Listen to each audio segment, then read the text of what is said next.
The last post in my coding blog, it configures the Raspberry Pi as a custom rsync command-based NAS server and a media server using Plex. The source code was provided via the GitHub repository. It is easy for a person having intermediate knowledge of Ansible but a little difficult for newbies or someone trying to use Ansible for the first time to do this automation. This video is a source code explanation of the same. This is not considered an Ansible tutorial.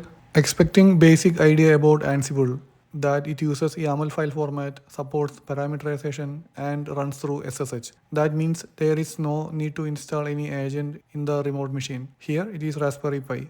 Let us start with the main file that orchestrates the execution of other files. RPI playback is the starting file. The first debug task has no role in the actual business, it is for debug only. The second task is apt upgrade. Then there are 3 child playbooks. The names are hopefully explanatory. Let us start with nas-playbook.yaml. This file does the job of configuring 2 external hard disks, one as primary and the other as backup, setting up a cron job to rsync every day at 1 am and emailing the rsync report. The first task here is to install the required NTFS packages, as the external drives are formatted to be plugged into Windows PC as well. The second and the third task create the folders to mount the external drives. The next 2 tasks are mounting the external drives to the folders created above. Note that here we are using the drive labels to mount. Then it copies the cron script to the hard-coded location in Raspberry Pi. When we look at this file, we can see that the folders to be backed up are hard-coded here. Some people want to copy the entire external drive to other. Here my primary drive contains some non-important folders that I don't want to safeguard. At the end of this cron script, we can see it invokes the email script. We will see this in next section. This step is to create the cron job pointing to the executable script file above. Finally, we are invoking the nas-email-playbook. This sets up the email sending infrastructure and deploys the emailing script. It has var prompt. This means the password of the sender is obtained interactively if it is not given as part of the parent script execution. We prefer passing the password as part of the parent script. Firstly, it installs the required packages for emailing. We are using msmtp package. Second, push the mail config file. Here the source is a template file and the destination is hard-coded /etc/msmtp-prc without any extension.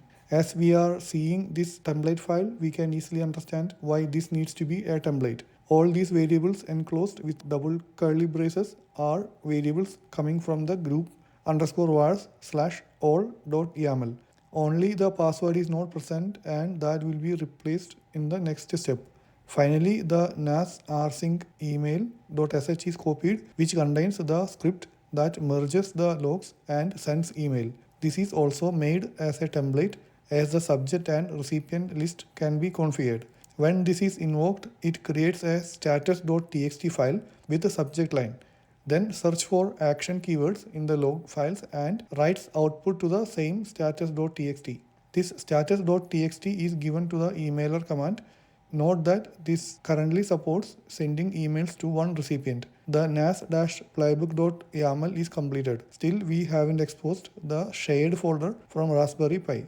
This is done in the next file. Step 1 is installing the required packages as always. Next, we create a user.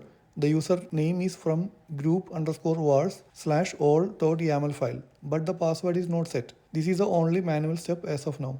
Then it configures the Samba and exposes 2 shares. One is read-write primary and the second is the read-only backup. To get these Samba changes in effect, it restarts Samba daemon service. At this point, we can access the network share exposed from Raspberry Pi from the other machines in the network.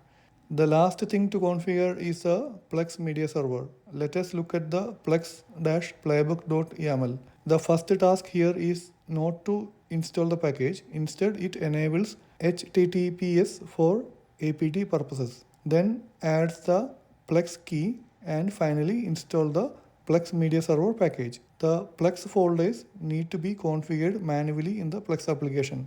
One file we referred to but not discussed in detail was the variable file. It uses a simple hierarchy to organize the variables. The first section is about email configuration except for the password of the sender account. The second NAS section contains the drive labels, the Samba share name, and the user without password.